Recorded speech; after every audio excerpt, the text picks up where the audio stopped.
Welcome into another episode of Hockey Royalty Live, the official podcast of HockeyRoyalty.com. Tonight is episode 198, the end of the season. Heart-crushing loss in Edmonton. Rob Blake out as general manager. Exit interviews with the players and Luke Robitaille. Get in the chat, like and subscribe. You know what to do. Let's go.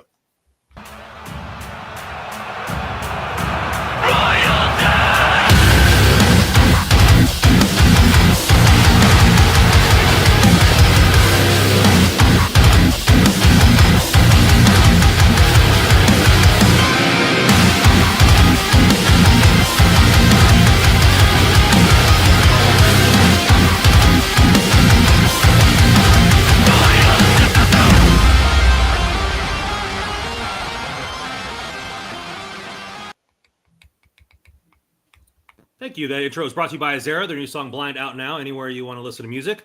Boys, we are back under the worst circumstances. But before we get into the funeral that was the exit interviews today, I just want to see how you guys are doing. Yeah, doing good. Good to be back with you guys. The few days after Game 6, I was pretty pissed off, not going to lie. It sucked. It was almost like a feeling of, I can't believe this is actually over. Because I'm sure, like everybody else, we thought this might be an actual run here, and it didn't. So, yeah, it was just, man, it really did suck for a few days. But there's been some changes that we'll get into.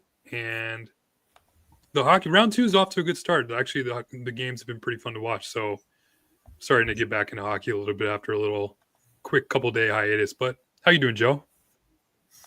Good. Yeah. Welcome back, Russ. And stick taps to Russ with all the spaces that you were doing after the games. That was well done. I'm sure it was, especially as the series went along, it was a great opportunity for fans to come on and vent. I would honestly, I would listen to them as I was going to bed. As weird as that sounds, because I wasn't about to talk. It was 2 a.m. here, so I'm toast. But I'll pop it in the ears and see how the people are doing. After early in the series, it was good, and later in the series, it was less good. But good work on that.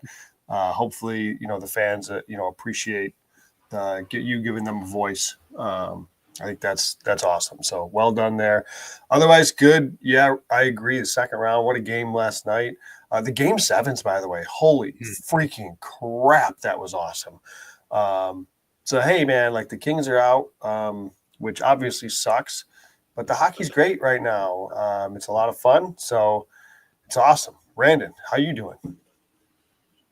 I'm doing all right. I haven't really watched much hockey afterwards. The game 7 for Dallas was just on because I was out getting food, so I watched a little bit of that. But I haven't really tucked my head in to watch much hockey. I saw everybody tweeting about the Winnipeg game and everything, but as I am like most fans, I was crushed and didn't really want to watch anymore after that. Didn't really want to be around the sport, and I've been working a crap ton. So just kind of hunkered down and finished the season with the sales and kind of reset. So. Can I ask you guys, you kind of alluded to it there, Brandon, when the season ends for the Kings, are you guys normally speaking,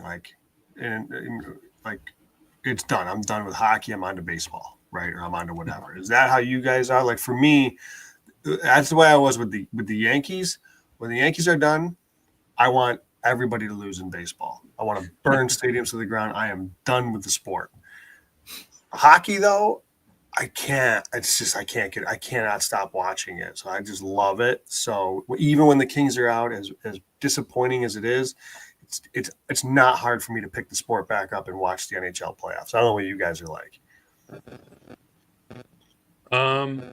Yeah, my hiatus from hockey actually was really short-lived.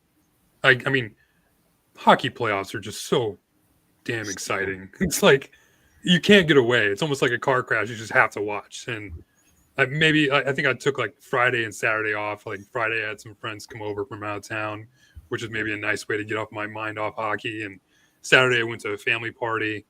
So I think those 2 days to get away from it and then So I was watching some of the Avalanche game on my phone at the party because I was just kept hearing and seeing everything that was going on, and then the Jets Blues game, man. Like once I watched that, I was like, okay, I'm locked back in. Let's get ready for round 2. And then the game yesterday against Toronto, Florida.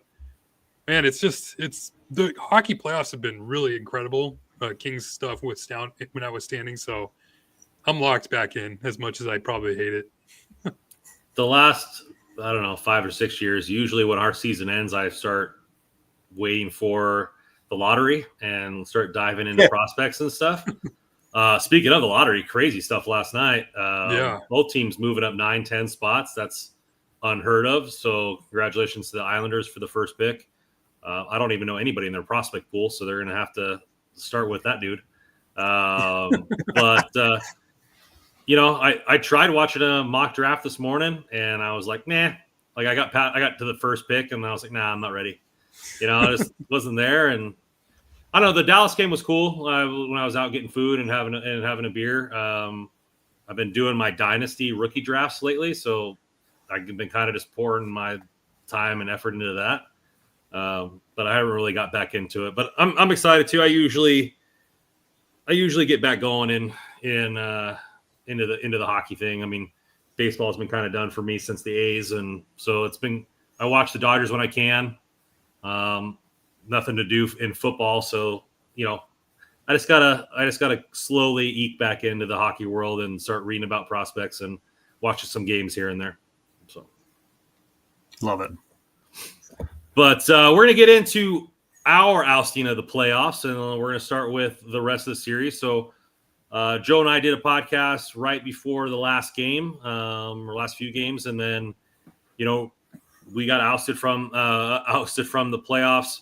We really haven't had Russ on to talk much about it. He's been on the spaces with you guys as fans, so this is the first time we've all got to kind of marinate in it. Go up 2-0, and then get reverse swept by the Edmonton Oilers. Most of the games, I felt the Kings were well in hand for most of the game. I felt like a lot of the players did, that we were the better team, but the better team doesn't always win the series. Russ, let's just start with the kind of your vibe on the series as a whole, and then we'll dive into more specifics. Yeah, I mean, games 1 and 2, incredible, obviously. Fun being a part of it, being in that building. The crowd was electric. Oh, man. It's just like, take me back, man. Like, that was just so fun, and the highs we were feeling after game 2. And then as much as the fans and and Jim Ho doesn't want to say it, I really, truly felt like that loss challenge was the turning point. Edmonton just needed something at that point. Like, nothing was really going right for them. They had a goalie controversy. There was a lot of talk about their defense, Bouchard and Nurse and all of them making mistakes, and then the power play wasn't really clicking for them. And then sure enough, that challenge happens and the crowd's going crazy, and you have that damn goal song going on. And then 10 seconds later, Bouchard scores on the power play, and then here comes the goal song again. And then we'll get into the player exit interviews, but Edmonton had mentioned, like, after you lose a game like that, it's hard to go to sleep at that night and then wake up the next day and you're still thinking about it. And it certainly felt like the turning point. You go to game 4, you have that 2-goal lead in the third period. Things are looking good again. And sure enough, the Kings sit back and play that passive style, even though they say it wasn't really. It's more like a nature thing that comes to instinctually happen when you're holding a lead. But they just didn't play on their toes, and they let Edmonton come at them, just like we've seen the last 3 damn years. It was just so frustrating to watch. And after those 2 games, in games 3 and 4, I talked to people at game 5, and I remember having a conversation with Eddie Garcia from Locked On Kings before the game, and he asked me what my confidence was. And I maybe was playing, maybe was being a little ambitious and saying, like, oh, I feel totally confident. Like, there's no way the Kings are going to lose this. And maybe that was just my fandom coming into play a little bit, thinking, like, there's no way they're going to lose this. They have to bounce back. They've been the best home team all year. Of course they're going to win. And you just watch the way they played that. It was just like, God, man. And then being at that post-game availability with the players and the coaches, you can just kind of feel the sense of, like, being around the media covering the team. It's just like, this is it. we're never coming back here again. This game's going to end in 6. I remember I was having a conversation with Andrew Knoll walking down to the press room, and he's like, if the Kings come back here, I'll walk from my house to game 7. That's how confident he was. And I couldn't blame him. It was like, that's what it felt like. So it was just so heartbreaking, man. And then game 6, I thought they played pretty well. And then, it's just, they couldn't figure it out. A lot of the, I guess, hopes and admirations that we had to make us feel confident coming into the series just never really came to fruition. And as much as we talk about maybe this was the Kings' best chance at winning, I mean, you look at their 5-on-5 numbers compared to this year and last year, in a series last year where none of us thought they had a good chance. At 5-on-5, 49% expected goal shares last year. This year it was 41% expected goal share at 5-on-5. They couldn't get it done. And now it was just kind of a feeling of hopelessness is, I guess, what I felt after game 6 was over. I agree with you, Russ. I tweeted out that if we lose this challenge, this is the end of the series. This is the turning point of the series. And it just felt that way. It felt like it gave so much life because you go, what was that, 5 minutes left, tie game. You know, you feel like the Kings have been winning most of that game. Anything can happen. And the Kings have been fighting for just scraping for one goal or one off rush chance. And I think there is some extent to what Luke said. Like, I mean, you have an empty net in the first part of one game and Fiala misses double inside the post. You have all these other kinds of things that happen that could have been goals, but that was a choice. Like that was a choice that led to a disadvantage for the Kings. I think that choices ended this series, and we'll talk about that, shortening the benches, the amount of ice time the players are playing, the choice of the challenge. Choices ended the series for the Kings. It wasn't necessarily totally the play because I do feel the Kings were the better team and played primarily better hockey for the majority of the periods in there. It just shows, your stat shows how bad the third periods were, because I don't feel the Kings did that poorly. And so the expected goal share in the third period must have been so bad in all the games that it weighted the stats that heavily.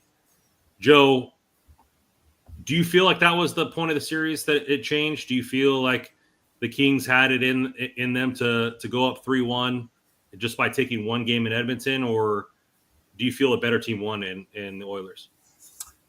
Over the course of the series, I think the better team won. But in the early going, the first 4 games, now I'm not nearly as bullish on game 1 as everybody else is. Like the Kings had a 2-0 lead in that first period, but Edmonton, I'm not going to say Edmonton dominated the first period, but they were much more in control. I feel like Edmonton dictated the play in the first period of game 1, but LA got a power play goal, and then they get the late kind of fluky goal from Byfield, which was huge, by the way, because I thought that second goal that Byfield scored was enormous, because I really thought Edmonton was better in the first period than LA. And then LA had a really strong second to kind of pull away, and then Edmonton controlled the third. Game 2 was the best game of this. Game 2 was probably the best overall game of the series for the Kings.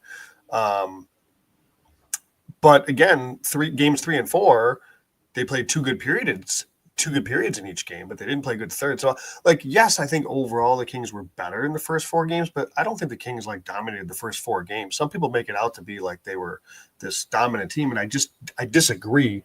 I mean, the special teams made it as such. I think their power play was so good early, which was part of it. That's was great to see, but I don't think it was as dominant as some people make it out to be in the first 4 games. I will say the first 40 minutes, and I get it now, I'm getting it jumbled together. I think it was game 4. So the second game in Edmonton was Russ. You had said it on the Spaces that it was the best 40 minutes you've seen the Kings play in Edmonton in a long time. I thought it was the best 40 minutes of the series for the Kings, home or away.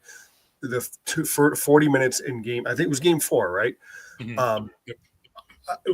That's why I don't think the turning point was the challenge, because they put the challenge, they set the challenge aside, and they went out and played the best 40 minutes that they had played in the series, and to Russ's point, in Edmonton in forever. So that's why it's hard for me to say the challenge was the turning point when they had a great first 2 periods in game 4. And so that game 4 was the, probably the dagger to give Edmonton that that belief that, you know what, it's 2-2 going to LA. And no team, regardless of how good LA played in game 2 or those 2 periods in game 4, that Edmonton performance in game 5 was about as dominant a game as you'll ever see. If it weren't for Darcy Kemper, that game is over in the first period. So yes, I think like the Kings were the better team through the first 4 games. I don't think it was like substantial. I think the power play made it as such. And then the last 2 games, agree with Russ. Game 6 was pretty good for the Kings, but Edmonton was better, and Edmonton was significantly better in game 5. They were significantly better in every third period, pretty much.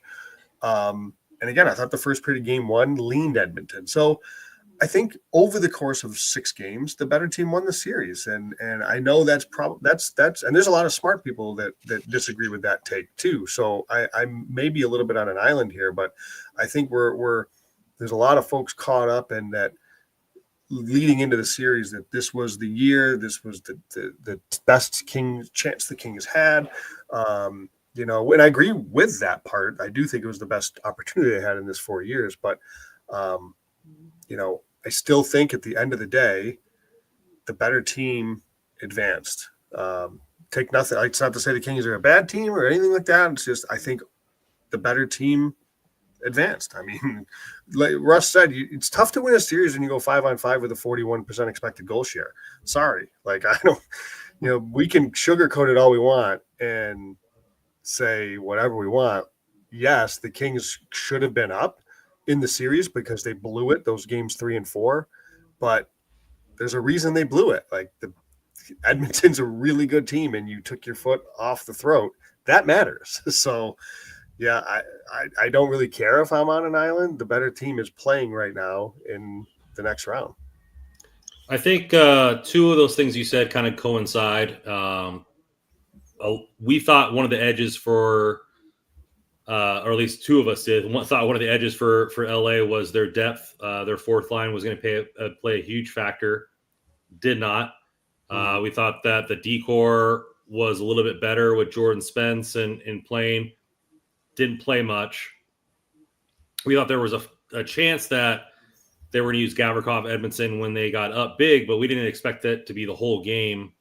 I think shortening the bench and like the roster construction was a big reason why a lot of Kings fans felt excited about this series, but then Hiller chooses not to use them. Russ, what do you feel about his choice to shorten the bench so much so that it started in the first period for most games? Yeah, it's funny. After the first couple games, we had been talking about it, and to be honest with you, like not playing the fourth line as much didn't really bother me as much. I didn't see it being too much of an issue, at least like game by game wise. I didn't, and I know people were kind of telling me, and I think Kyle Garcia, we'd have conversations too. He had mentioned like over a long period of series that might come back to haunt you, and I didn't really think anything of it. And then you kind of see how the games win, especially game 5. Like the top 9 was just gassed. Like Phil Deneau, credit to him. Like I thought he had a tremendous series. He couldn't keep up with McDavid at all toward the late, at least in game 5. But I think I was a little bit more upset with the way that he didn't utilize Spence and Clark, because Jordan Spence last year, even in more minutes, I thought was one of the better defenders on the Kings. And sure, I even mentioned it, like in the first game of this year's series, I thought Spence definitely showed a little bit of nerves. There were some butterflies in there, which is fine. I'm sure it's a first time you're having a game 1 at home. So, I mean, that crowd was jumping. There's definitely going to be some nerves there. But the thing was, like, they went away from him so quickly that he was just never able to gain any confidence on the ice throughout the entire series. I mean, last year in a 5-game series, he played over 70 minutes. This year in a 6-game series, he was scratched and played half that. He played 36 minutes. And last year, his expected goal share 5-on-5 was 67%. This year was 37%. So the confidence definitely got to him. They killed Jordan Spence's confidence in a series where you desperately needed that type of player. I mean, we saw in Game 6 what happened when they ended up playing not only Jordan Spence but Brandon Clark more. They each scored, and they each were definitely hugely beneficial and big contributors to a lot of offense that was happening in Game 6. So that's what the fourth line. I get it because I thought Turcotte struggled at times, Alenia struggled at times, Malott was good in moments, but even then, I didn't think they were that good. But you could still find ways to put them out there in ways that they can benefit you. But the way that he utilized the defensive pair, like I said it, I think it was after Game 5, he went to Edmondson Gavrikov so soon in their first period, way too soon. You are just killing any momentum you're getting from the young guys like Brant Clark and Jordan Spence, who need that ice time. They need to get used. They need to be able to learn from the mistakes that they're making early on in the series. And if you take it away from them so early on, like in Game 1, like they did, now they're thinking, oh crap, every time I step out on the ice, if I fuck up, I'm not going to get any more ice time, and I might get benched, let alone scratched in a game, which happened to Jordan Spence. So that's what sucks. And you saw it. They just ended up playing the four defensemen that we had said all year that maybe they're good holding leads, which they weren't, but you're going to lose a lot of offense and a lot of play. And it's the same thing that Joe, I remember Joe, we had this same conversation, remember, around the All-Star break, where it's okay, what happens when you play Edmondson Gavrikov late in the game? And I can see oh yeah, you're going to end up especially defending a 6-on-5. And I conceded, oh yeah, you're going to end up getting a ton of icings. You're never going to get the puck out cleanly. That's you're going to end up trying to win face-off draws, trying to hold down the fort. That's exactly what's going to happen, and that's exactly what did happen. They just put up Joel Edmondson there, and they just hope hey, here you go, Joel Edmondson. Try to score from 180 feet away, and maybe you can ice the game for us. And that's their MO. They're totally fine with that. They don't care. So, I mean, I remember what was there was a regular season game during the end parts of this year where Joel Edmondson scored a goal from doing that same thing. And now they were praising him for it. And now you're getting to a situation where if he misses, now you're having to face a face-off situation against Leon Draisaitl, who destroyed everybody in the face-offs, at least in the offensive zone. It felt like they were just running pick plays, and the Kings could just never figure it out. And they ended up coming back and scoring, especially in game 4 to tie it with 28 seconds left. So, yeah, I mean, the forwards, I get it. You're going to lean on Byfield, Delno, and Kopitar. It is what it is. But the way that they utilize the defensive pairs, it was just so maddening. The Kings were outcoached in the series, unquestionably. And I don't think it has so much to do with the challenge. And I get it. The challenge was horrible. Don't get me wrong. But if you have a 2-0 series lead, the challenge tied the game, by the way. It didn't put Edmonton in the lead. Okay. If you're Edmonton in the lead. They scored. They challenged. They gave them a power play, and the power play led to the score. But the goal that went in tied the game. Yeah. If your team is so fragile that they can't pick themselves up and win that game, that's one thing. If they then use that moment as the excuse for the next 3 games, your team wasn't going anywhere anyways. Okay, let's just you weren't there between the years. Okay, so the Kings were outcoached. So Kuzi, if you go back and listen to after the first two games, you're going to be singing a different tune, because I was saying this exact same thing after the first 2 games, and people in the chat were yelling at me because it's well, wait a minute, why is Joe so negative? I was well, just don't get too excited yet, because So the Kings were outcoached, but the challenge was one moment. The Kings were outcoached through the series because the lack of depth that they did not play, forwards and defense, and the stylistic play, right? The sitting back. And we'll talk about that. The players said it wasn't a coach and yada, yada, whatever. The fact is they was playing 3 forwards lined up on the blue line and 2 defensemen in the top of the circle. So come on. So the Kings and Knobloch admitted as such throughout the series. They're gassed. They're not playing a lot of guys over there.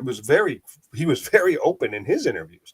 And it's Hiller it's not I know this is his first full season as a head coach, but we had half a season last year and he was the coach in the playoffs. So like, I think this, and Brandon and I talked about this on the last show. I think Jim Hiller wanted everything with this. He wanted to win this series so bad. He was going to do whatever it took. And really, we talked about it after the first show. Like, it's pretty clear after the first 2 games, even he's going to lean on 9 forwards and 4D and sprinkle the rest in. And at the time it was 2-0, whatever. He was going to go down with his top guys. He wasn't going to go out there and get scored on with Hellenius on the ice or Turcotte on the ice or Milan on the ice. That wasn't how he wanted to go down. And I agree with Jim Hiller when he says in his presser today, we'll talk about this, or yesterday, where, if this was a different series, we might have played it different. And I believe that. I think if they made it to round 2, you're seeing 4 lines way more regularly. I genuinely believe that. He wanted to win this series so bad to get out of this first round. He was going to limit this. But A, you can't run 9 forwards against Edmonton, and B, you can't run a top 4D that has 0 puck movers, because Doughty on one leg ain't good enough. And the other 3 guys, hey, they're 2 of them are really good defensive defensemen, but they're not. It's not a top 4 defense group. By doing that, and to Russ's point, limiting Clark and Spence, the Kings were outcoached. This was on Hiller. I think it's just less so about that one moment of a challenge and much more so about the grand scheme of the series, that this one's on Hiller.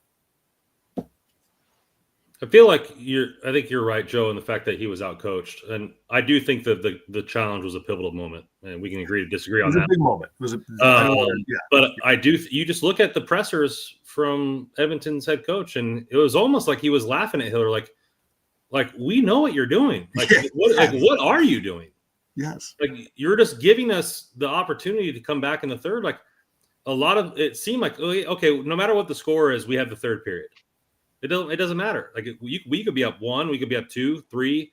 I mean, screw it. We could even be down 4, and we know that you guys are just going to sit back and do nothing, and we're going to have that opportunity. It was baffling, the lack of adjustment, and we can get into that. The fact that they were playing back. I mean, they were playing 0-3-2. Like, there was no pressure. You had Edmonton fans saying, like, dude, Bouchard and Klingberg are turnover sieves. Like, why are you not trying to pressure them?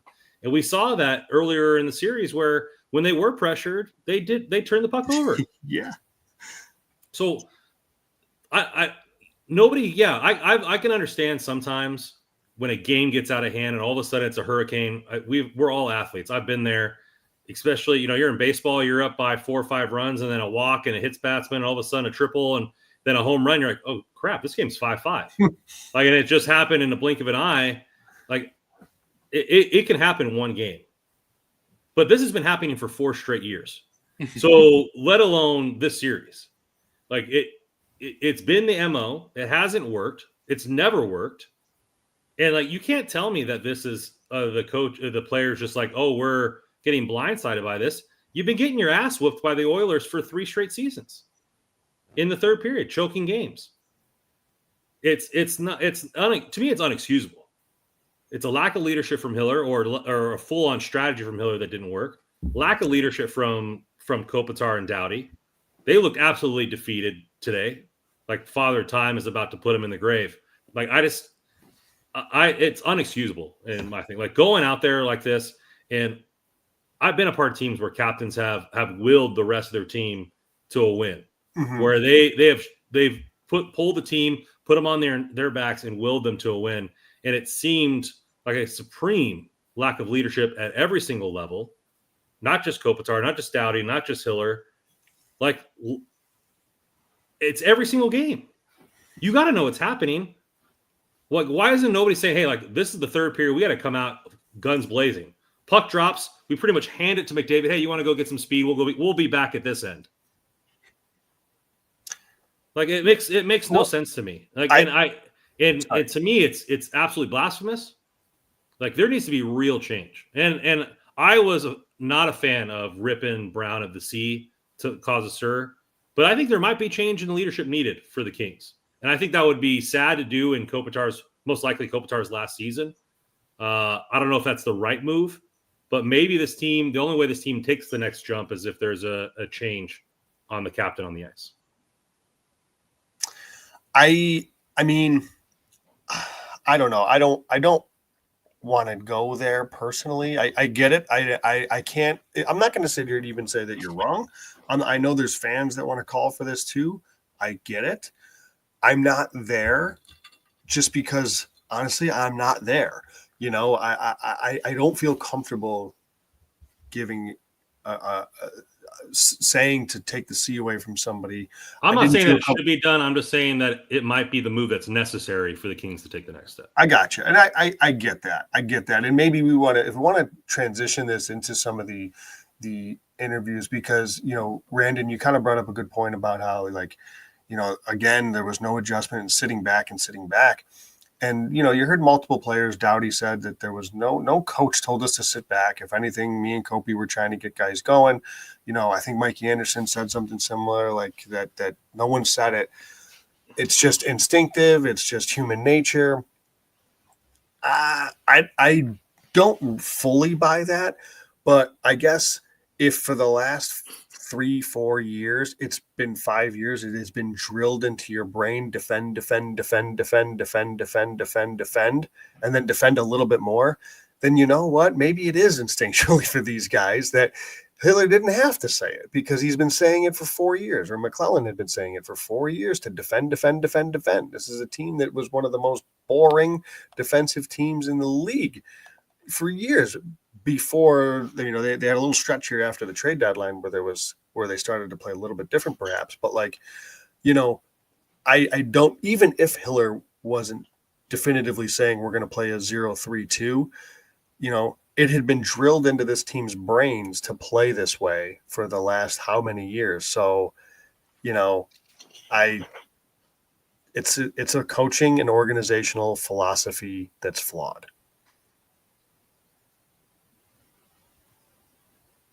Anything, Russ? No, well, yeah, I mean, I agree with everything Joe said. I mean, we can talk about the exit interviews where Doughty said that, mentioned it's instinctual, it's just human nature. Same thing with Mikey and Jim Hiller, and Luke Robitaille even said it today. But I'm thinking, like, why? Why is that human nature to you guys when this has happened 4 years in a row? That shouldn't be the case. And there needs to be, like, people are saying, like, okay, just strip Kopitar out of the captaincy. I'm sorry, I don't see a player on this team that deserves the captaincy right now at this point. Because there was no one there vocal enough to tell the team, hey, how about we stop doing what the hell we're doing right now and pull the team? Because that's how Dustin Brown was. Dustin Brown pulled their guys into a fight. We always talk about the hit that he had in the Vancouver series, like, and how that pretty much gave everybody confidence, like, oh shit, this year is actually different. You see all these captains across the league. I mean, look what Adam Lowry did for that Winnipeg Jets to will their team back to that Game 7 win. Look what Brady Shen did for the St. Louis Blues throughout the entire season. At the end of the season, willed their team to a playoff run, to a Game 7. I mean, Brady Tkachuk in Ottawa. Like, these are the type of players that this Kings team just doesn't have right now. They don't have that vocal leader that's going to will you guys into a fight. They just have a bunch of soft-spoken guys that are just going to listen to what the coach says, and hopefully the coach gets buy-in from them, and then you can play it. They'll listen to that systemic game, which is great. You'll win you'll win hockey games because of it. Yeah. But it's not going to win. You're not going to win playoff games because of it. Because the other team, they're going to have guys like Corey Perry and Evander Kane. They're going to punch you in the face, and if you don't have anyone to punch back, you're just going to roll over. And we've been watching it for 4 straight years. Yeah, and remember, Russ, we talked a lot about this on the show, that the Kings were winning all these games and they won these huge stretches and they were dominating the regular season. And, you know, we talked about, like, a playoff series is not the same as a regular season, because don't get fooled by this regular season success, because you're playing teams at ups and downs and peaks. We talked about this a million times, ups and downs, peaks and valleys, random back-to-backs and 3 and 4 and blah, blah, blah, blah, blah. In playoffs, you're playing one team a stretch of a week or two, and that is where you get really into the chess match, and you get coach against coach, coaching staff against coaching staff, probably more accurately. That's where it really gets different. is you've got matchups, you've got coaching strategies, you've got different things going on, and everything is hyper-focused on one series, one team for an extended time, not random games throughout the season. The Kings, that's why I've been saying I believe that they are built for a regular season success. They're always going to be a playoff team. In the right matchup, they might as well win a round. But against the wrong matchup, against the wrong coach, they're going to really, really struggle. And I think that was the biggest difference, Russ, is the regular season versus playoffs, they are two different animals. And I think too many times it's talked about as well. The playoffs are bigger and physical, so we got to get more Joel Edmondsons and guys like that. And yes, the playoffs can be more physical. And yes, the playoffs, size can play a factor. But you're looking at it. I think that's the wrong way to look at it. You got to look at it from a matchup standpoint. You're playing one team for best of 7. So their roster, your roster, and how you match up and everything like that. I just think it's so much different when you get into a series versus random regular season games, right? I think that was I think that showed. I don't know. I think Russell's right. I think we're missing that type of player. And that's why when Brady Tkachuk was rumored to be available for Ottawa, I was fine giving up Quentin Byfield for a player like that. Because, I mean, that type of player, it changes your franchise. I'm not saying that Quentin Byfield never will, but Kopitar was scoring 60-something points at age 19, and we're still waiting for Byfield to fully take over. So, you know what I mean? Like, I don't know. Maybe it's the captain, maybe it's not. I just think that they talked a lot about the character of this team, and the locker room has gotten better this year. And what's the missing piece, and no player could flat out say it, is that who's the player that's leading this team into a war? And I don't think they have that player. Yeah, look what Matthew Tkachuk did for Florida. They traded heaven and earth to get a player like that, and maybe a lot of people considered it almost a win for Calgary. No. Yeah. Matthew Tkachuk is the exact type of player that you need in the playoffs, because he's that player that will drag you into a fight. And yeah, it's telling. This team is missing that piece. I mean, it's really annoying hearing from Oilers fans about how the Kings have all these dirty players when we know they're not. They're not dirty players. They may get themselves into hairy situations that may cause them to induce dirty type antics. I've never seen an Oilers fan. I'm sorry, I've never seen an Oilers fan. And Corey Perry. You are the epitome of dirty team. That's what you are. Darnell Nurse. Look, internal nurse. Look at it. Connor McDavid's been suspended because of a hit on a Kings player, or in this season, or at least a major in past years. But it's like it's frustrating to be that on that side as a Kings fan, watching that happen and trying to defend this, and just you're not getting that punch back. Like, you just want to see it happen. I mean, there's so much talk last night about Sam Bennett having some phantom forearm shiver to Anthony Stewart. Did they not see what Victor Arvidsson did to Darcy Kemper? I mean, That was even way more egregious. And nobody over here was waving arms because we knew nothing would happen. It was what it was. But nothing happened to Arvidsson after that. I mean, I would have been fine if just Joel Edmondson just went up there and broke his stick on his back. Like, don't hurt him. But that's why That's why you brought in a player like Joel Edmondson. I never saw that once throughout the entire series. I never saw Joel Edmondson give me a cheap shot, maybe take a penalty, because they're so worried. And that's the thing, Joe. They're so ingrained. Like, we talked about the system and how defending, like, they're so ingrained with not taking any cheap penalties that would put them shorthanded. And what I get, smart. But, like, man, you have to send a message to the other club, because it just felt like you had mentioned, Joe, like how their watch parties and whatnot. It just felt like little brother against big brother throughout the entire series. I think you could you really do all this talking, you strip it away. Like, if you think about it, the Kings don't have a number one defenseman. The Kings don't have a number one center. Tough to win. Like, that's simple as that. If you they don't have the top guys at the key positions to advance in series, right? Guys, Edmonton did not have their number one defenseman. And they still beat the Kings. Right, like, the Kings don't have like, and I think Doughty last year was that, and it's really unfortunate that he had that injury. He clearly never recovered. He talked about that, and it wasn't 100% his exiting. I feel so bad for Doughty because the guy wants nothing. The guy's a gamer, right? And he wanted to be out there. He did everything that he could do. You know, I suspect his ankle will get back to 100% with some offseason, you know, rest and rehab and whatnot. But Doughty, you know, he's obviously getting older anyways, but then when you factor in the ankle, it's unfair to expect him to play as a 1D, and he just wasn't. And the other guys are all really, well, Anderson and Gavrikov are good complementary defensive defensemen to pair with a higher end D-man, but they just aren't, they can't carry a blue line, right? And, you know, listen, love Kopitar these days. We've talked about it before the series. He's not a good matchup for McDavid. He struggled against Draisaitl in the past. Deneau had a great series, Russ, to your point, but he's not a 1C. Byfield for 2 years in a row now, the second half of the season has looked awesome. And hopefully we're going to have the same offseason conversation that we had last year, that Byfield is ready to take that step and be the 1C. I'm a believer. I still think he can be, but obviously it wasn't quite yet to go toe-to-toe with some of the best in the league. And that matters. And so right now, you know, and I'm not saying that the Kings are going to be able to go and get a 1D in the offseason. Obviously, Byfield is probably the guy that's expected to be kind of 1C in the next season. So they don't need to go out and get a big centerman.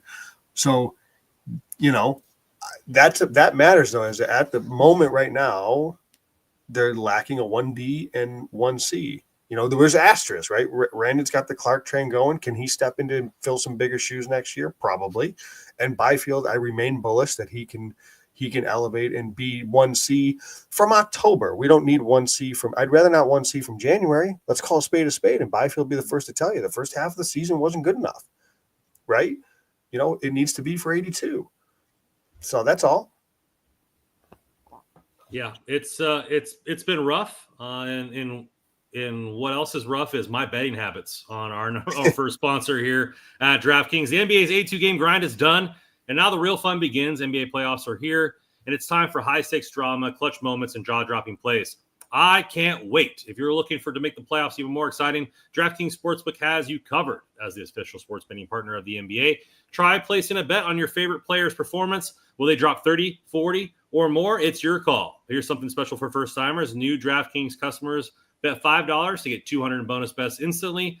Make a playoff run. To remember with DraftKings, download DraftKings Sportsbook app now. Use code THPN. That's code THPN for new customers to get $200 in bonus bets when you just bet $5.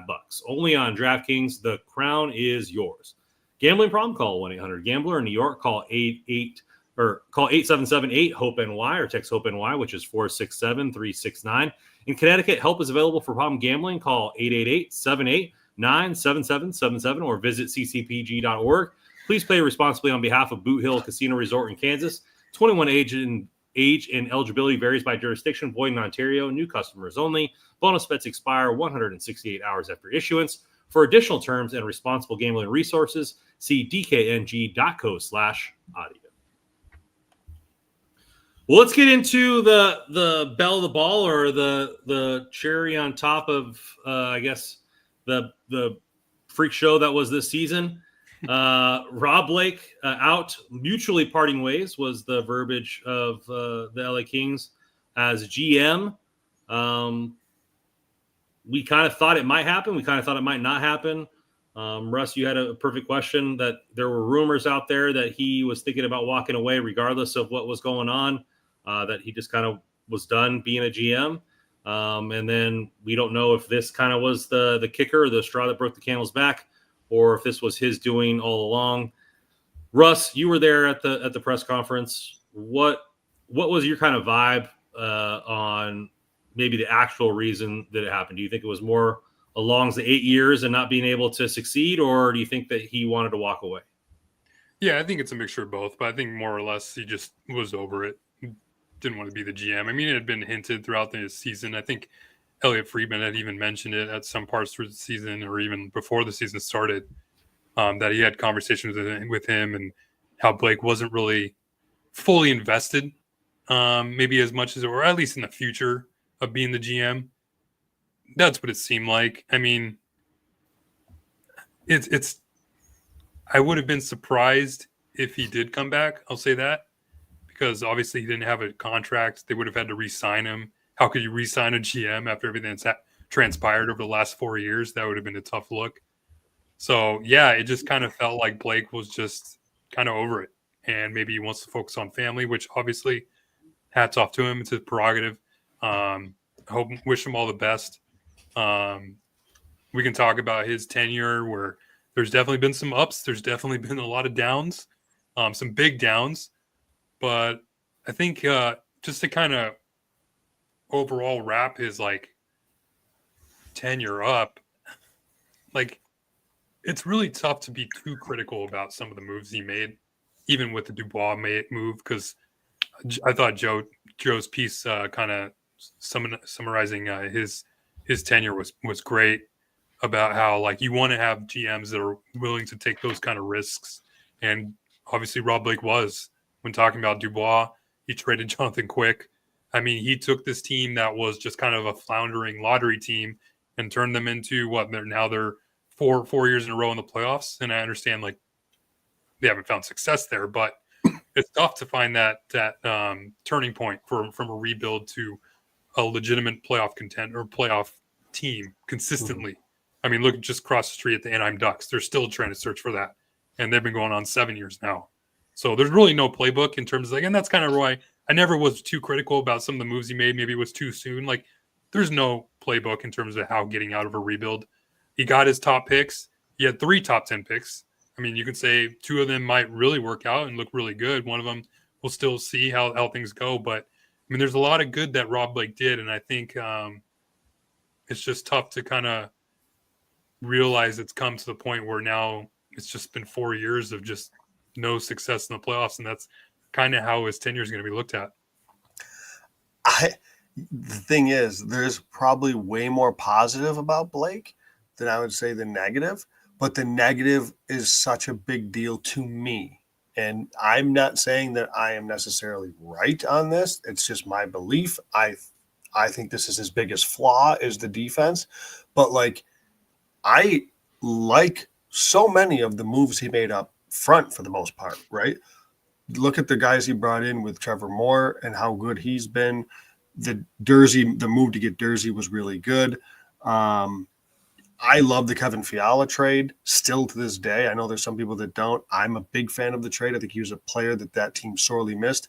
Bringing in Arvidsson and Philippe Deneau has been a really good signing for Rob Blake and for the LA Kings since he came here. There's so many good moves he's made up front. But he couldn't get out of his own way on the blue line, right? He just couldn't, because he is committed to big, long, not necessarily fast, not necessarily good with the puck, defend defenseman. That's what he thinks is win. And that, for me, in my opinion, is his fatal flaw. Because he, refused to just address it. And, he just kept doubling down on something that I am such a big believer that to win in the NHL, you've got to have dynamic defensemen. Not necessarily all offensive defensemen, but for all the flaws that Evan Bouchard has, guess who was in the Cup final last year? Evan Bouchard. Guess who's playing in the second round right now? Evan Bouchard. Because you need to be able to make plays. And when push comes to shove, LA doesn't have defensemen that can make plays. And I think that is where Rob Blake really dropped the ball. For all the good that he did up front, I think he just totally blew it on the defense. And in doing so, that philosophy hired coaches to play with a defensive structure to suit that blue line. And I think that's my theory, my philosophy, not speaking for anybody else. That's my opinion as to why he and the Kings ultimately failed, is he couldn't build a decor. Yeah, I feel that largely the tenure for Blake was a mixed bag. I think there's a lot of good there that maybe he'll never get credit for, or that won't be his image lasting long term.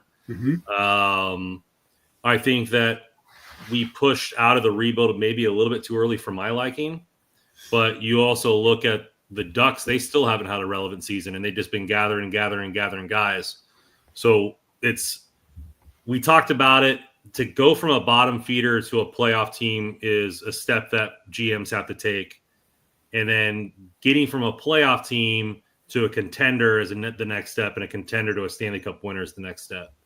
And so I think he did the first step well. It was a little too early for my liking, but I'm not a GM. I would have liked them to see maybe one more top 10 pick that they probably could have had to have a core of 4 or 5 guys that you could have brought up with this team. But you can't blame him on the moves. I mean, Deneau single-handedly made this team a lot deeper and revolutionized this team from a nobody to a playoff team. You had Victor Arvidsson, who brought some scoring touch. I will, to this day, will argue anybody that we won the Kevin Fiala trade long term is exactly what the Kings needed. You drafted some guys that hopefully will be there long term, and Clark and Byfield, and drafted other people. I mean, Liam Greentree's having a good season. We're going to get another first round pick this year, obviously under the new GM. But I don't know. I mean, there's been, I think the philosophy that on the blue line is the biggest thing for me too, Joe. But you look at it, the team didn't have trouble scoring in the second half of the season, and that was largely because of the forward group that he brought together. I mean, and it's weird. He just made a great deal. I'm sorry to interrupt. Keep going, but he just made a great deal 2 months ago for Chris Benko. It's tough for me because you listen to all the forwards credit the style of play for the Kings on why they've become better players. Kempe said that adding defensive part to his game made him more of a complete player, and then added elements of offense to his game because he was able to play more sound defense. Kevin Fiala said he grew up on the LA Kings. In his exit interview, I'm 28. I got to stop making those stupid plays. I got to start playing real hockey. And he had one of his best seasons ever under Jim Hiller and Blake's tutelage. You have Quentin Byfield, who has been a slow burn, but will he be a better centerman for it long term, being a sound defensive player? Time will tell. But there's been a lot of players who have given their, a tip of the hat to Rob Blake, not only as a member of the organization, but as Kopitar and Doughty said, a friend. He did a lot of things well for this team and brought them into relevancy. I know we're tired of losing, and because I feel like teams want us to piece together a team like 12 and 14. And to all those people who want us to be exactly like 12 and 14, move on. Those cups are a decade ago. You can't just pick and choose which players. Oh, we need a Greeny type player, or we need a this type player. This is a completely different lineup. This is a completely different team. It's a completely different decade of hockey and how hockey is played. So we need a GM, and I think Rob Blake did this to the best of his ability and what he thought was right. But we need a GM to take us into the next century of hockey. And I think sometimes, like we were talking about it on right before we come on here, you have GMs who bang their head against the wall with one organization, they move to another organization and are successful because their philosophy was the right time, and they grow from their failures and they move into a spot where, hey, I'm able to take what I learned from this organization, change some things that I failed at after time away from the game and contemplation, and I'm able to develop something great here. And newsflash for everybody listening, most likely we are going to get a failed GM getting their second chance as GM for the Kings.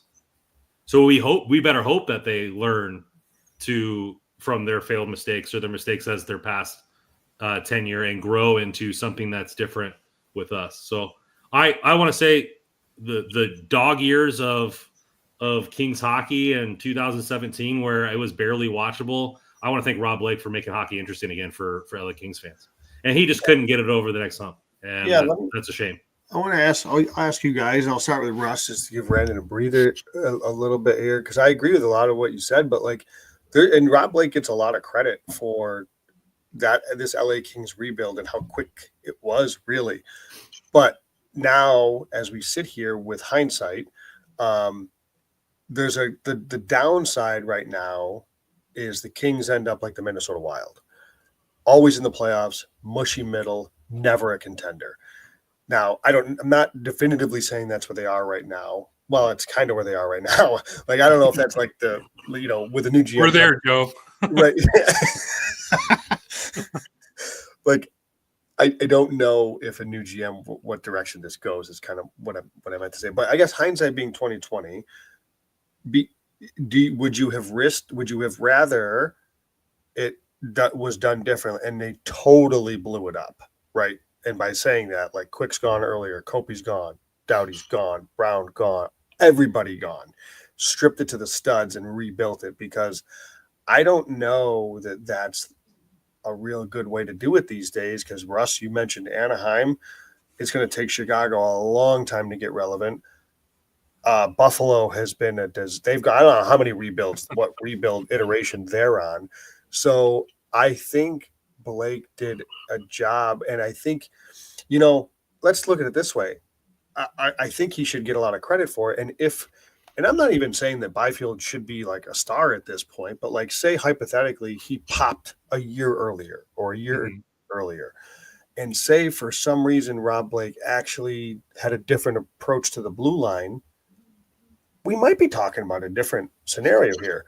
But Byfield, because he's a kid, is going to grow. They knew he was going to take some time. He's taken a little bit of time. It's okay. But they kind of needed him to be better sooner, if you will, or at least more consistent sooner. And I think, again, to me, the ultimate fatal flaw was the blue line. If you got a little bit more dynamic to the blue line, we might be having a different conversation here. So I don't know if you guys had a different take, or hindsight being 2020, and I don't remember where you guys were even at the time, if you would have liked it stripped down, or if you were good with the way it was, Russ. No, I mean, I've always been a believer in having a GM who's willing to win, who wants to win every year. And I understand that there's tanking aspects. You have to rebuild. I get that. That you're not going to always just get it. Like they did the right thing is what I'll say. Like, we're kind of tearing things down a little bit. I know the pillars were still here with Brown and Kopitar and Doughty. But I want a GM who's going to be aggressive and is going to make the trades that will turn you into a contender sooner rather than later. And I mean, look what Vegas has been doing. I mean, Vegas is trading people left and right. They don't care how loyal you are. I mean, that's why I think the move for Jack Eichel, like, we can go back to that. Oh, Russ, why'd you have to say that? I remember, like, man, like I was ready. Like, give everything away for Jack Eichel, and look what it's done for Vegas. Like, I know that they obviously have other pieces that have helped him out. Florida gifted them a couple guys at the expansion draft. Same thing with Anaheim. But like, when you make a trade like that, it works. And I understand Blake did that. He tried that with Dubois. He tried to make that move. It didn't work. But I mean, we'll say it. I mean, Joe and I are probably one of the few people that will probably still defend that move to this day. And it was almost like kind of a stab in the back a little bit when Luc Robitaille mentioned Dubois. He's like, oh yeah, you see that Dubois this year? That's the player we wanted. That's the player we were looking for. We didn't get it last year, but we wanted that guy. I'm like, oh my God, like, man, like, read the room here. But yeah, like, that's the GM you want. I mean, when he traded Jonathan Quick, it was like, yeah, it was heartbreaking, but that's what you want. Everybody's talking about how good Gavrikov was. I'm hearing Gavrikov being talked about. He's the best defender on the Kings. You got to do what you got to do to turn your team into a contender, and he did that. There are shortcomings. Like, I agree with y'all. Like, defensively, you're not going to win a lot of games when you have players like Edmondson and Gavrikov and Mikey Anderson and 75% Drew Doughty playing top four 20-plus minutes a night. Sorry. I mean, that's just is what it is, and that was probably his biggest fault. But, I mean, besides all that, I think he made a lot of real smart moves that made this team a lot more watchable than they probably would have been if he didn't make those moves. Luke Robitaille bringing up Dubois was something today. Yeah. I think I genuinely think Blake's tenure should be seen overall as a positive. But I think it's also fair to say, he didn't get the job done. He didn't do enough to get this team over the hump of the first round. I mean, we can be fair and just say both. Like, he did a really, really good job overall getting this team back to relevancy. But I think it's his philosophy and how to win games in playoffs in this day and age is flawed. And I think that's what ultimately did him in. So. Well, we heard about the firing of or the parting of ways with Blake, and it was commented on the exit interview with Luc Robitaille, which Russell was at today. Interesting exit interview. There was a whole lot of moving around. I think Luke tried to use some humor here and there to kind of lighten the moment a little bit with his comment about the books and all kinds of stuff like that. But it seemed to coincide with the rest of the interviews that it was a little bit of a funeral type vibe. I think Luke is a competitor just like anybody else on the ice, off the ice. I think he even said it like, this is my home. Like, I want nothing but the LA Kings to win. And like, he knows that it hasn't been good enough. And he probably knows that it has a large part to do with him and the decisions that he's make. It's also probably not easy to part ways with a teammate, a friend, a confidant over the last multiple decades in the game of hockey. So maybe not the easiest press conference to give for Luc Robitaille. But Russ, why don't you give the kind of the vibe with the media there and maybe some of those things that stuck out to you during the conference there? Yeah, I think he had mentioned, there was questions obviously about what Jim Hiller's status is going to be. I came out of it thinking like Hiller's going to be the coach, to be honest with you. And that's just me. A lot of people have other opinions after listening to it. I think there was one line that he said, I'd have to pull it up, but he pretty much said, like, he referenced the success that Hiller had this season with a lot of players and the 105 points and whatnot. And he said it'd be very difficult. I think it was something along the lines, I could be wrong, but it was something along the lines of it'd be very difficult to see him not returning as the coach. He did say that obviously with a GM in charge, like, you're going to give him some autonomy and he's going to be the one to make the decisions whether or not he does come back. But I came out of it thinking like this is going to be an internal candidate. That was my like I said, that's my way of viewing things. I believe his opening statement was saying something along the lines of this team needs a new voice. You can go every which way with that. I didn't hear him lean enough on we need an outside perspective. Like, I would just love for him to come out and say, the guys that are in whatever we're doing here now isn't working. We need someone outside the room to talk about or to help us out here. And he never did that. He never leaned into that saying like, oh, we need to go outside the organization to bring in a new voice. He said like, we just need a new voice. Hiller's been great. I can imagine him coming back. He said, I'm going to rely on my team of guys to find a new GM, whoever that team is, which I would assume it's probably Nelson Emerson and Bergevin and Glenn Murray. So it's the same guys. And then he talked about how he's even going to have conversations with Gavrikov and Kuzmenko about free agency and what to expect, even during this search. So, I mean, with all that, like, I just came out of it thinking, like, we're going to wake up on tomorrow or soon next week and hear that Emerson or somebody in the room is the GM. So, I don't know. Like I said, that's just how I took it, and I hope it's something different, to be honest. I took it a little bit different. I agree with the Hiller piece. Like, I think clearly he wants Hiller back, and he'll probably make that opinion known to whoever the next GM is. So I do think it's likely that Hiller is back, but I don't know. I don't think you're like off base by any means. Obviously, that's how you took it, and I still think I certainly wouldn't be surprised if we it's an internal candidate.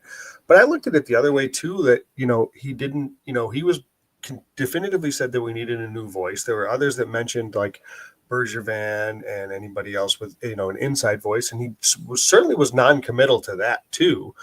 He didn't lean into anything like that. It seemed, he seemed that they needed to hear another voice. And he even used the phrase to learn a little bit a couple of times.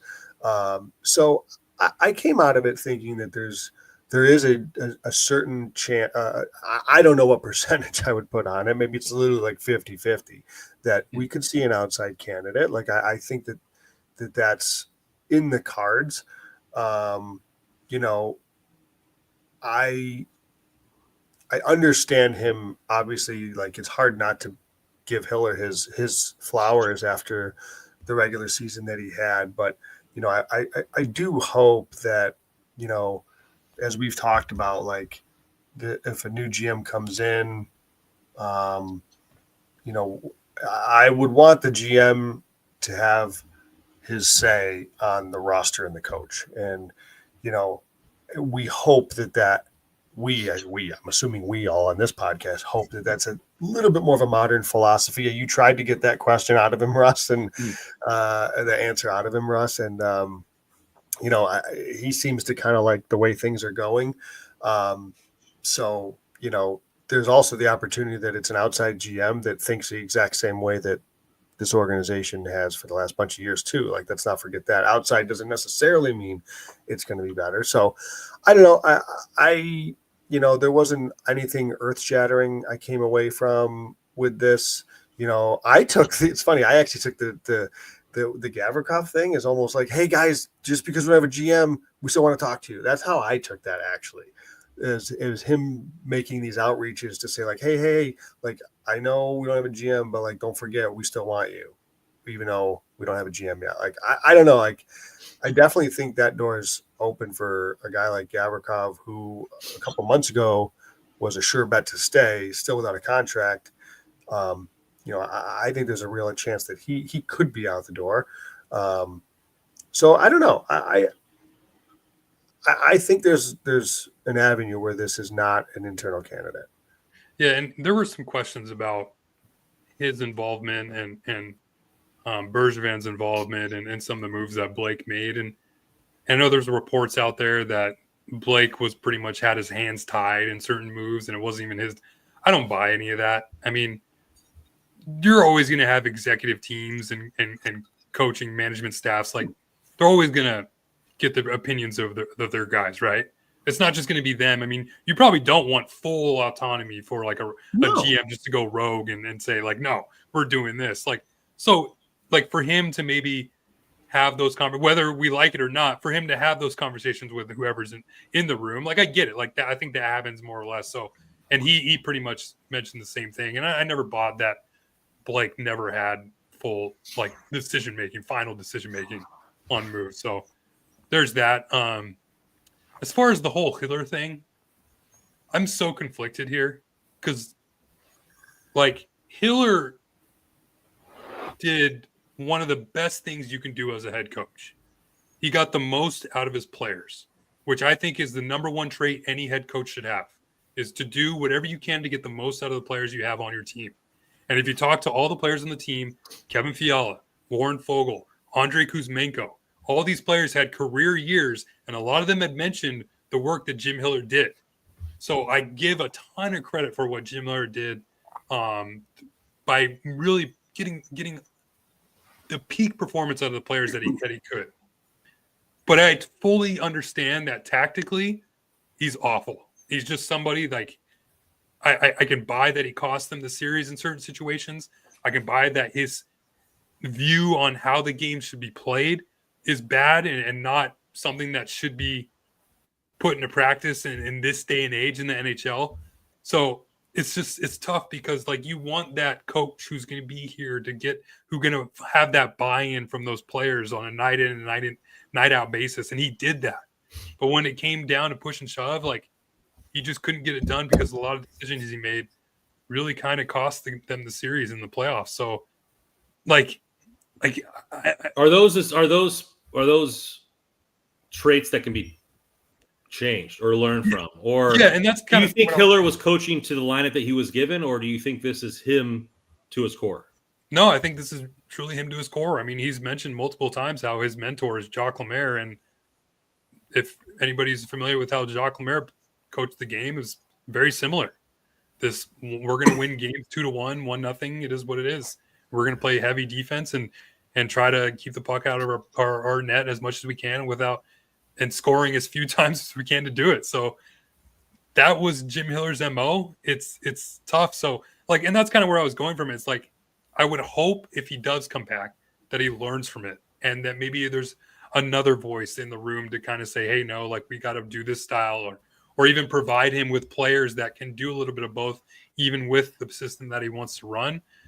But I fully understand that we're going to end up seeing that same style of play if Hiller is the head coach again. So it's just why I'm so conflicted. I got to be honest. I'm not there with Hiller getting the best out of some guys.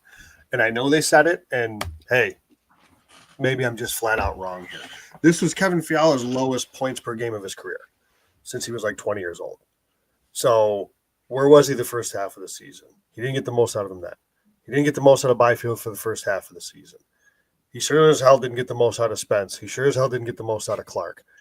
So I just have a hard time. He got buy-in from the group for his structure, right? And for how he wanted to play. And I think he's a really good coach in that sense. No doubt about it. He did get the most out of a guy like Warren Fogle, clearly. I think he got the most.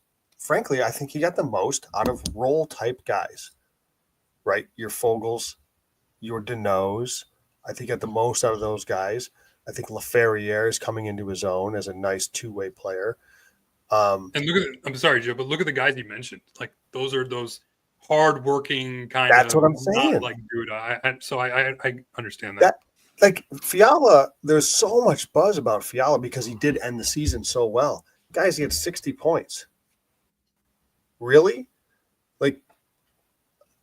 He's coming off. Last year was a down. Remember last year? I think it was more towards his antics on the ice. Okay, fine. His penalty taking, his immature antics on the ice. And I would like to compare his second half to his first half. Obviously, you had the scratch with the mismeeting and whatnot. So I'm sure during the second half of the season, he definitely flipped the switch. So the second half was better than the first half. But on the season, this is not exactly a banner season for Kevin Fiala. The guy had 73 points last year in what was considered a bit of a down year, coming off of a huge year in his first year in LA. So to me, there's a disconnect there. I can't get all the way of giving him credit and getting the most out of guys. Kevin Fiala was a 85-point guy before he even came to LA. So he was a great player before he came to the Kings. I don't know. I don't want to pump Hiller's tires too much on certain guys. Clearly, he's great with those role players. He got the most out of those defensemen, right? Gavrikov had a great season this year. Joel Edmondson had a career year.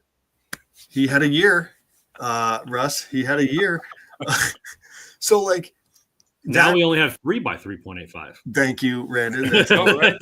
Well, and then just look at him, to your point, tactically. He clearly wants to win games 1-0. How many times throughout the year did he say, hey, we're a team that's just not going to score very much? Mm-hmm. This is how he wants to do it. And you saw in the playoffs, like you mentioned, that he went to Edmonton into the top 4 right away. So does he adjust from this is what we just don't know right now. You know what I mean? His early answers are, nope, he has no issues with how he handled the series, which you would hope. And, there's a little bit more there. I don't know. It's still very early. It's still pretty raw for him too. It's less than a week old. So, I'm not saying Hiller's a bad coach because I don't think he's a bad coach. I think he's a very good coach. I think he's a very good coach in what he coaches. You know what I mean? I think that he'd be a great coach for a team honestly, for a team like Anaheim, where he could kind of instill a little bit of a structure, but not be a hard ass like Cronin was. He seems like they have a pretty good rapport with the players. So I don't know. If he is back, I'm not gonna like be so bent out of shape about it, but I'm certainly gonna be more on the pessimistic side just because I'm like, I gotta see it now. Like I've got to see, as Matt P puts in the thing, a one-dimensional coach. Like, yeah, kind of right. Like his one trick is Edmonton in the top 4 to try to lock it down, like, and trim the forward line to 9 forwards. It's like, I don't know, man. Like, so how does he adjust as a coach from this? And I think it's certainly possible that he can and that he will. But at the end of the day, when push comes to shove and it gets pressure and it gets to playoff time, he's going to revert back to his true beliefs, and that is defend. And so that's where I'm a little nervous, as far as Hiller goes. Yeah, and that's why Blake hired him, right? Like Blake had that same line of thinking, and he's out the door. So, and like I agree with you. Like a team like Anaheim, that has those like skilled players that maybe need a little bit more of a group buy-in and a group mindset, like perfect for a coach like Hiller. And that's where I wonder, like, you would hope like a new GM comes in and has that same kind of mindset, saying like, okay, I understand you have that strategy in mind where you want to play a real rigid game, a real sluggish game, but I'm going to give you guys that are going to give you a little bit more than that, are going to be able to provide and do a little bit more with the puck, at least defensively. Because like Jim Hiller isn't the one who signed Edmonton to 4 by 3.8. He's not the one who traded for Gavrikov. He's not the one that played Andreas Englund 82 games. It was actually Todd McClellan. And then, but Rob Blake is the one who brought in all these people, who brought in those players. So I just wonder, like, as much as we talk about like how great this team was and this was the best chance, Hiller at the end of the day didn't trust his fourth line and didn't trust 2 of his 6 defensemen. Whereas last year, the fourth line was out there. Blake Lizotte was out there. Pierre-Luc Dubois was on the fourth line. He was out there. So Sean Walker, even in past years, he was on the third pair. He was getting minutes. Even Jordan Spence last year was getting minutes. Yeah. So it's like, where's the disconnect in that sense? Whereas Jim Hiller needs to be that kind of coach where he only plays certain guys and trusts certain guys, even though there's a lot of talk about you having the best and most and the deepest team, at least a deeper the team than the team you're playing. Yeah, it's going to be is it a chicken or the egg? Like, will he learn? Will the GM like, hey, look, hey, you got better players. Like, you got a better car. You want to drive a little faster here, or are we still going to be in the carpool lane, or what's going on? Like, I don't know. I mean, and I think the new GM has the best team in front of him that he can potentially mold. There's a lot of moves that he could still make. He doesn't have to sign Gavrikov if we want to try to bring in more of a puck-moving defenseman. You're losing Janot to free agency. Kuzmenko, if you want to bring him back, you can. If you don't, then you can move forward. I think you have a chance to lock in our best player on the team in Adrian Kempe to be your linchpin for your team going forward. I think that there's a lot of good potential for a GM to work with here. And you do have some pieces that you could potentially move. I know that nobody in the chat wants to move Liam Greentree, but if it gets them an LD1 or a defenseman of the future, like that's a piece that could be potentially moved to move forward. So I don't know. I think that this team, it's not all doom and gloom. I think that the basis of this team is still very much a contending team. And like Luke Robitaille said, like, what are the 1 or 2 pieces that make them a cup contender? And the pieces that brought in helped this team in 82 and didn't quite help them in the last 6. Janot really didn't have a chance to. Mm-hmm. I think his physicality probably would have helped this team, and maybe it would have allowed Hiller to roll 4 lines because he would have trusted Janot. Completely agree, Randon. Yep, completely agree with that. He even said it himself. Yeah. So I don't know. I'd assume that a GM would want to. A GM getting another chance and getting a paycheck would want to have his guy in there and not rely on maybe wasting a year on a coach that wasn't his or having to come to an agreement. Now, I wonder how involved Hiller will be in the conversations, if any. on who the GM is going to be, or if it'll be, hey, we hired a GM and then the GM will talk to Hiller about what he envisions this roster being, and if Hiller can be that coach, or if they're going to move on.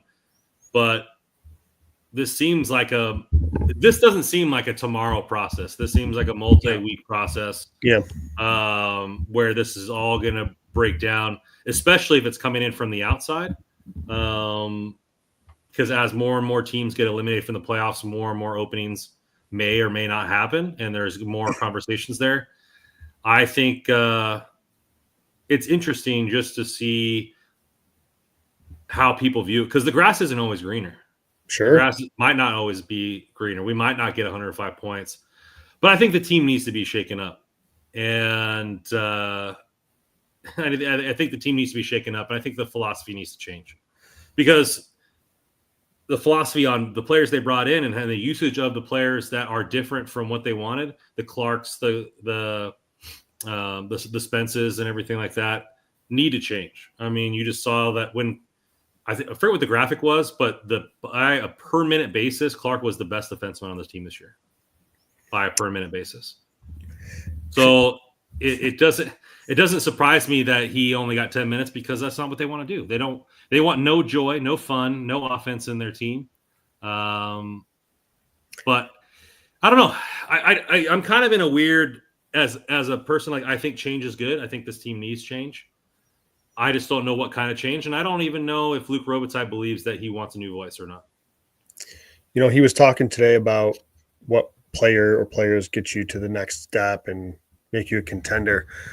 Guys, Russ in particular, because you said it a lot last year, dare I say, this team goes as far as Quentin Byfield does next year. Like, I honestly think we're right back in the same spot. Like, I hate to put it all in the kid's shoulders, but him taking that next step to being a true star, that's like, regardless of what they do this offseason, they still are going to need that, right? They still need him to take that big step.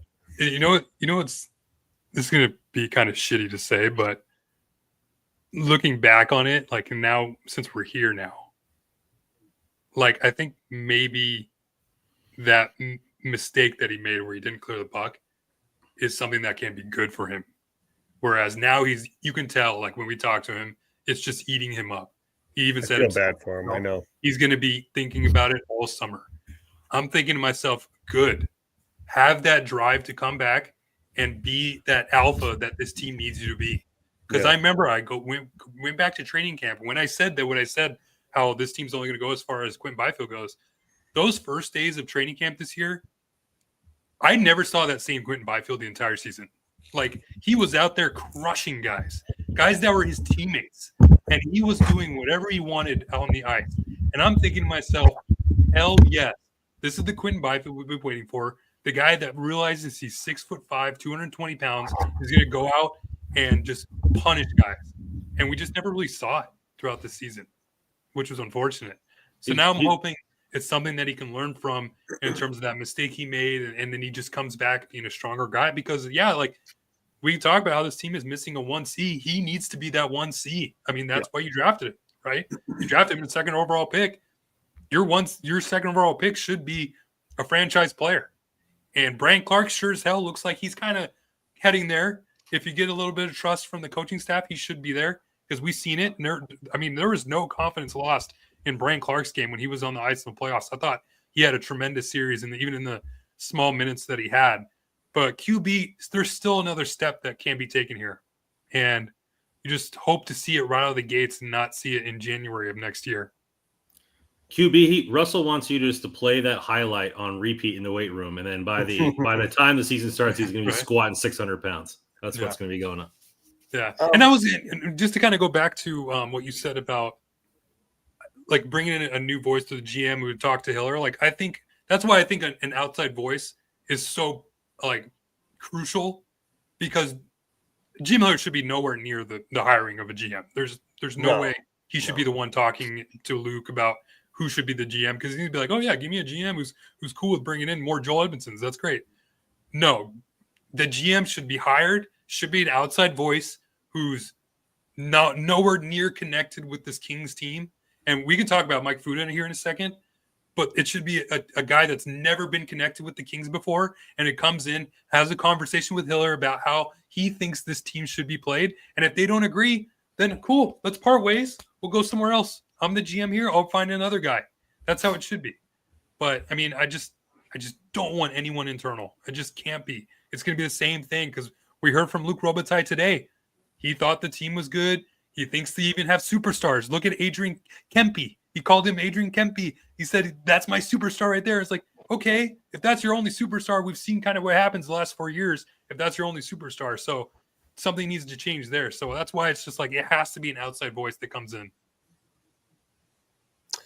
I agree. Can we, and I just want to hit on this quickly because we did a lot of the player talk, but I want to come back a little bit because I think, Brandon, you mentioned it, but like Jordan Spence really talked about, and you just mentioned there, Russ, about like playing guys and trust. You use the word trust, and that's what triggered this for me.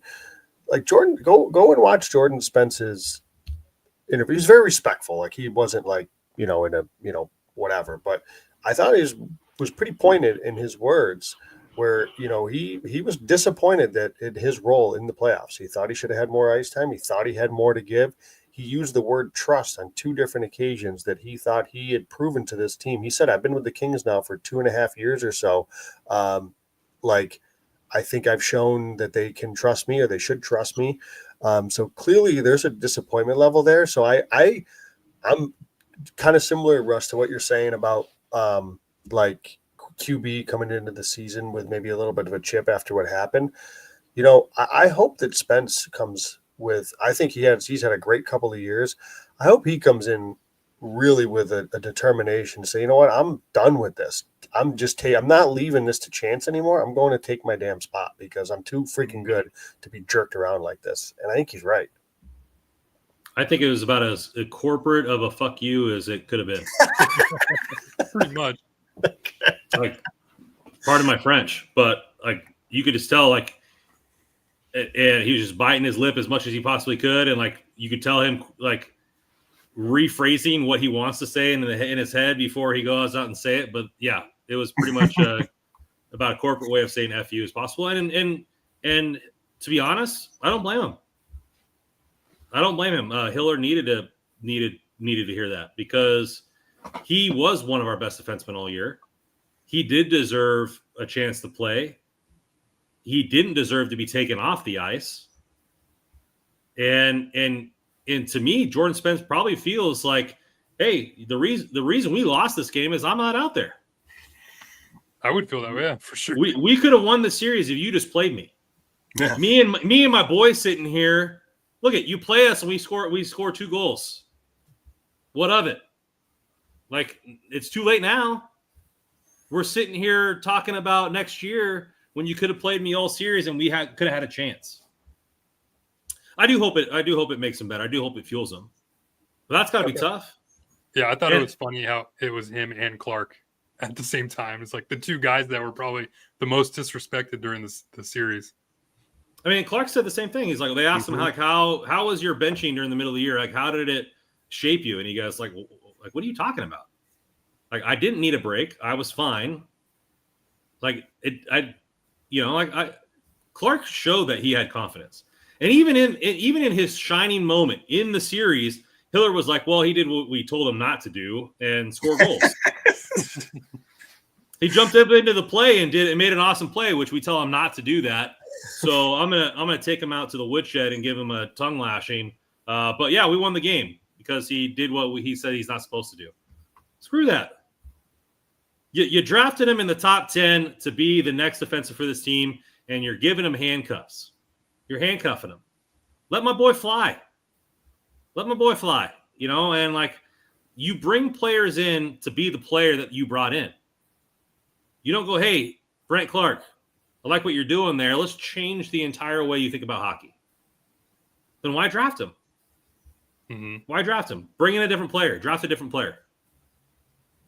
I don't know. I think both Spence and Clark deserve better. And I hope the new GM sees those 2 pieces and say, hey, I want to build around those guys. Those guys are the strength of our blue line. We need to bring in enough people that complement them. I think Clark can be a 1D. I don't think that Spence could be a 1D, like a guy that you can maybe build around, but he's a very competent 2 or 3 right-hand D that is just a very good player. Like, I want a GM that's going to come in and want to build around those guys and say, hey, how can we get guys that come in here and complement those dudes? And coaches that want to use them, frankly. Mm-hmm. Yeah, and I'm actually going to walk back a little bit of what I said about how there's no real captains on this team. Brant Clark showed me a lot, and at least in the series, like, he was one of the few guys who was willing to muck it up, and which is great. Maybe not somebody you want to be doing it, who's maybe going to be an important piece for you, but he never backed down. We saw it throughout the entire season, and he was the one willing to make plays when they needed. And it may go back the other way, it may not, but more often than not, he was the one finishing off the plays. And he had 2 goals in the series, and that's just a great start for a player who's getting his first taste of the playoffs. And I'm excited to see what happens next year for him. Joel Edmondson answered the question about him and where did he grow most? And he's like, yeah, as an instigator. Like, that's how, like, getting in people's heads. Like, he's never lacked confidence, but like, as an instigator, as a shit talker, as a guy that's going to get in your head, and he's got the skills to back it up. That's the kind of Brant Clark I want to see all next season. Just jaw never stops wagging. He's scoring goals. He's putting in your face. I mean, everybody's like, oh, he needs a guy to protect him. Dude's over 6 foot. He's like one of the biggest defensemen on our team. Yeah, he's not that small. And people think that he's some 5'7", $170 defenseman. Like, I think he's 6'2", 210. Like, he's not a small dude. So let's get out of this. Hey, he can't defend himself. He's clearly not afraid of anybody on the ice. The time of being afraid of Mark Stone seems to be over with. Like, he's got his big boy pants on. He's only going to get bigger next year. I think that him being an offensive pest, so to speak, I love it. Real quick before we get out of here, what do you guys think about Fuda? I see Mike Fuda's name all over King's Twitter. That seems to be the guy that everybody wants. I mean, I don't really know much about him besides just going back, obviously, to his days with the Kings. But I guess, Brandon, I'll start with you. Just kind of throw it to you. I don't know his philosophy about hockey, but it just seems like fans. It seems like a fan's way to, again, what I said. Let's bring back 12 and 14. Yes. Let's do. Okay, he's a breath from that era. He knows how to win hockey championships. Let's bring him in. Like, that's just kind of what it seems like. Now, I don't know his philosophy on hockey, and his philosophy might be our philosophy on hockey. And if that is the case, and he does get hired, great. But to me, it just seems like they were just recycling the old hits. Mm-hmm. And I don't know if that's the best. Is that a breath of fresh air? Because it seemed like they chased him out of LA by all accounts. So now you're going to bring him back in. I know Fuda was on the radio today, said that would be his dream job because I'm sure he loved his time here. I'm sure he loved winning cups here. I'm sure he still has friendships with current players there that he won the cups with. Is it the best choice? Is it really a breath of fresh air? I don't know. Like, I don't know the dude. I don't know the guy, but it seems like they're recycling the greatest hits, and that is not necessarily what it is. Yeah, I mean, I know, like I said before, they're probably going to recycle somebody from another organization, but there's not going to be a new grand GM that they're going to take from another sport and give a chance to GM hockey. Maybe, but it doesn't seem like the Kings' MO. They're probably going to take a GM that's failed somewhere else and give them another chance in LA. But maybe that GM learned from those mistakes, and they're going to have the philosophies that take the Kings to the next level. But I'm kind of indifferent, really, to be honest with you, on it. Generally agree with that. I'm certainly not like somebody that's all aboard the Fuda train, and that's not even really anything against Fuda. Like you said, I don't know enough about his philosophy to have a strong opinion. It just seems like it reeks of team players and fans, or it's not players, but fans wanting to go back to the 2012, 2014. It's like, we got to kind of move on. And again, he may be the right choice because we just don't know. But like, the reason that people are calling for him just feels like nostalgia. And I'll just say, like, it's really, really hard for a GM to have a definitive opinion, I think, on a GM especially, or a coach. And I think we got a super chat question on a coach, by the way. Yeah. But the GM especially, like, it's so, how do you know these guys' philosophies? It's so hard unless you've seen a guy that's like had a body of work to have an idea of what they might do, and we don't really, it's hard, it's so hard. So you say, well, who do you want to be the GM? Well, I don't really know. I mean, I just know maybe who I don't want to be the GM because I've seen what it could look like, i.e. Mark Bergevin. I see a name in the chat that's come up a couple of times. And if I had to pick somebody like right now that I'm like, boy, I hope they interview this guy because I'm very intrigued. Like, that's kind of as far as I'll go. And that's Matthew Darsh over in Tampa Bay. Director of hockey ops over in Tampa. He's been there since 2019. So he's not, just brand new to the scene, and evidently is very involved in their contracts, very involved in some of the negotiations. So consider me somebody that's intrigued by Matthew Darsh over in Tampa.